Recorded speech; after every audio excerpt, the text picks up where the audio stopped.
No matter where you're from, your country has problems. It's easy to dump on the United States, with the stains of slavery, indigenous genocide, and civil rights violations throughout its history. But is all that unique to the USA? No.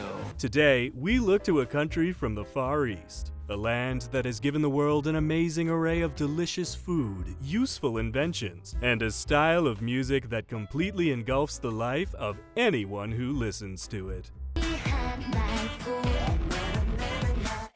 What is this, and how can I make the rest of my life about it? For the sake of consistency, I will refer to this area as Korea. When talking pre-Korean War, I am referring to either the United Peninsula or the occupied Japanese territory. When talking post-Korean War, Korea will refer just to South Korea, because North Korea has its own problems.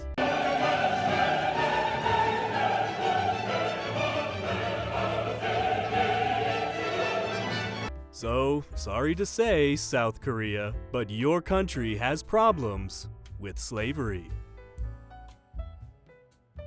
Slavery is one of the worst things humanity has ever engaged in, and thankfully it has been nearly eradicated from the planet in our modern age. When one thinks of slavery, the chattel slavery of the United States and the slave trade with African nations is usually what first comes to mind. There are in actuality very few nations that can definitively state that slavery was never a part of their history, and unfortunately, Korea is not one of them. The first documented case of slavery in the United States was in 1619, with the practice running until 1865, 246 years later, when it was abolished under the 13th Amendment. In Korea, it lasted just a bit longer, at around 1,500 years.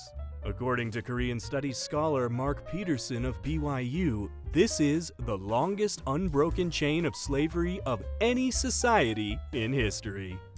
It's believed slavery originated during the Three Kingdoms of Korea era, between 57 BC and 668 AD.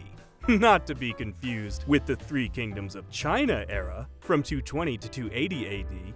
Common mistake, don't worry. I'm Agent Johnson. This is Special Agent Johnson. Oh, how you doing? No relation.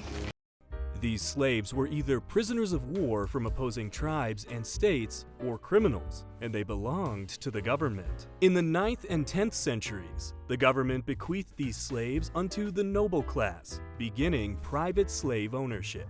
New slaves were either criminals or the children of parents who had to sell them due to economic difficulty.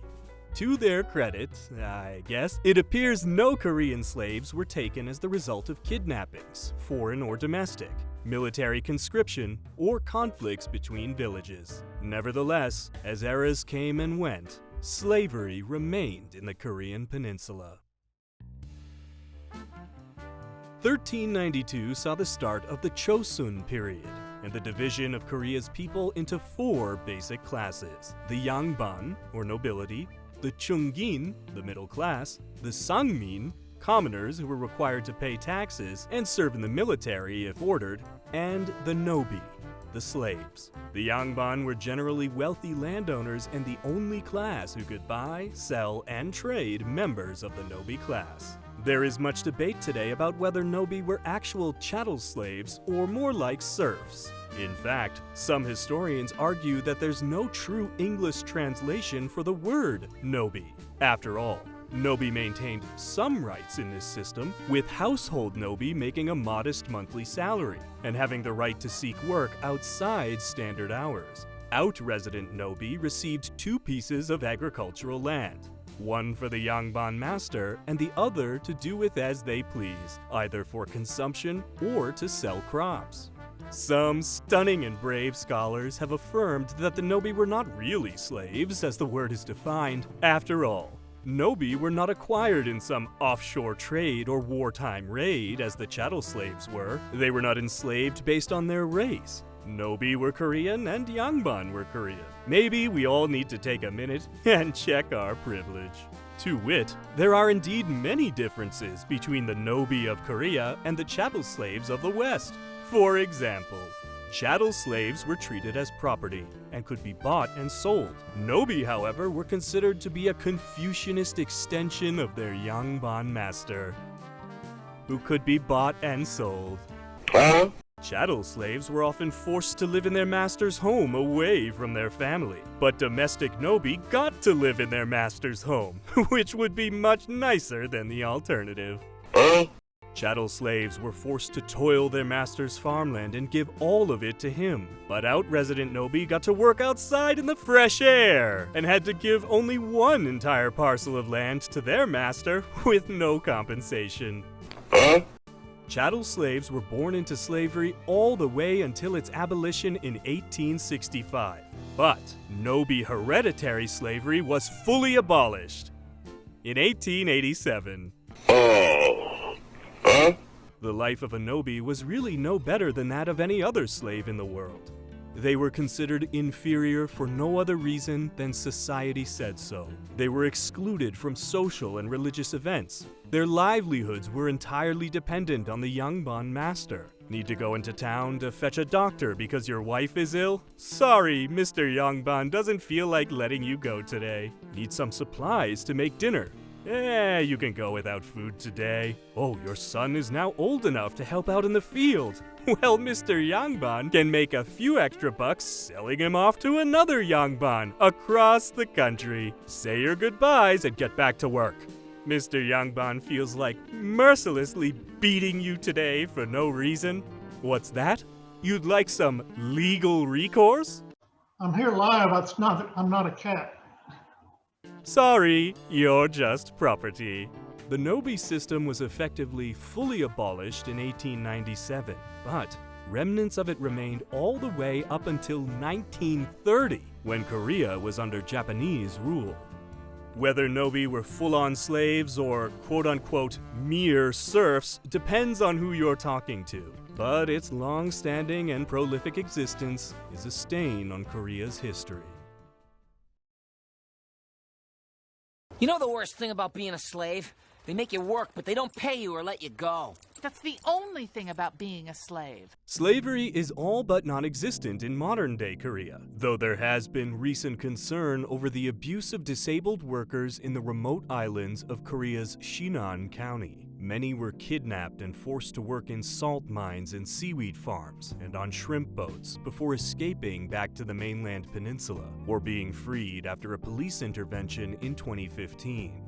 One man with severe learning disabilities was held captive for 30 years. At age 19, he was offered a job by a stranger on the Korean mainland. But it was a lie. Instead, he was passed as a slave between salt farms. He was often beaten and deprived of sleep, forced to work at all hours of the day. The ruse is disgusting. Traffickers approach the homeless, many of whom suffer from severe mental disabilities, in port cities on the mainland, offering shelter, food, and work if they go with them. Salt miners and shrimp boat owners on the islands supposedly offer $1,000 for each slave they can bring in. The traffickers' generous offer is obviously too good to be true. The homeless marks find out that this kind offer was not given freely, and they must pay the trafficker back for the lodging, food, and drink via hard labor on these remote islands. A lack of anti-trafficking laws makes prosecution of these criminals difficult, even though hundreds of slaves have been rescued. Korea also spends the second least on welfare of its citizens of any developed country, save Mexico. Korean mentally and physically disabled citizens are more than twice as likely to become homeless, poor, and desperate than able-bodied citizens. But why does slavery exist in one of the most developed countries on the planet? Why do these salt farmers and shrimp fishermen need slaves? According to them, the islands are remote, 3 hours from the peninsula, and the work is very hard. So it's difficult to find those willing to do the work. Well, call me old-fashioned, but I think one way to solve that problem is to pay your workers more than nothing a year. But I don't want to. Why do the slave workers stay? Some try to escape, but where can they go? The nearest port on the mainland is 3 hours by ferry. The islands are small and sparsely populated. They'd be found quickly. Not to mention that most of these slaves are mentally disabled. The concept of running away or escaping might not even occur to them. In some cases, the slaves develop an emotional bond with their masters, thinking they're family. Why run away from your family to live under a bridge somewhere? At least here you have some food, shelter, and work. There is some hope, as more slaves continue to be rescued even today, and some have even bonded together to sue the Korean government for their sadistic treatment while on the islands. Unfortunately, without a larger-scale intervention into the root causes of this issue, the practice is likely to continue in some form into the future. From 1932 to 1945, some Koreans were effectively slaves to the Japanese, most notably the comfort women, forced sex slaves to the Japanese military not just in occupied Korea, but in occupied China and on the Japanese mainland. In 1937, the Imperial Japanese Army executed what is now known as the Rape of Nanking, a sadistic 6-week sacking campaign, part of their conquest of China, that destroyed the city of Nanking and saw Japanese troops rape anywhere from 20,000 to 80,000 women. Japanese historian Tokushi Kasahara estimated the population of Nanking at the time to be roughly 1 million people, a combination of native residents who did not flee, Chinese soldiers, and Chinese refugees from the surrounding area.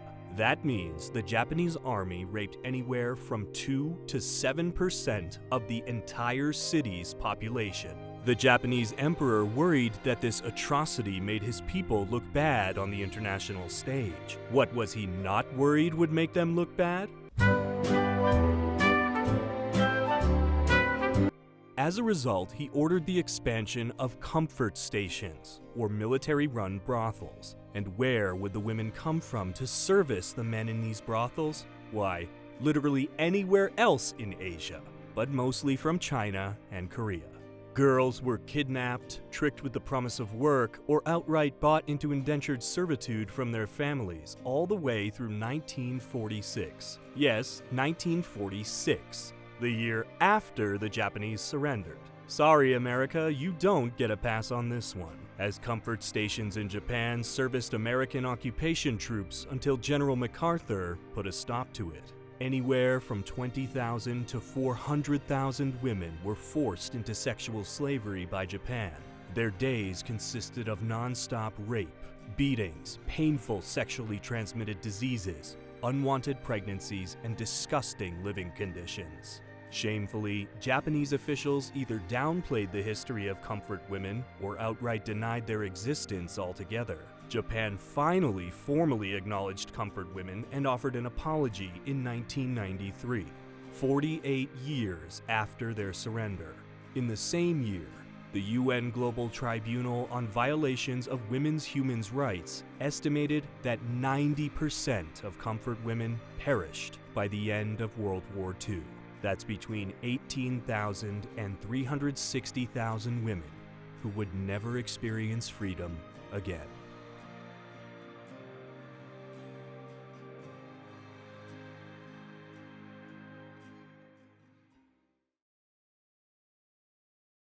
No matter where you're from, we all agree that slavery is an inhuman, vile, and horrifying part of our shared human history. But does that make you a bad person? No. Well, most of you anyway.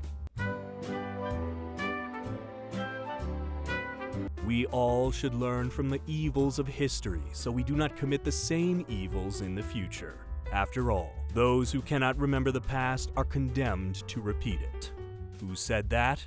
That's right, Bernie Sanders. Just kidding. It was really George Santayana.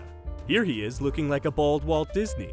Thank you for watching, and feel free to subscribe to learn why your country has problems. If you're interested in learning how you can help end modern-day slavery, please check the link in the description.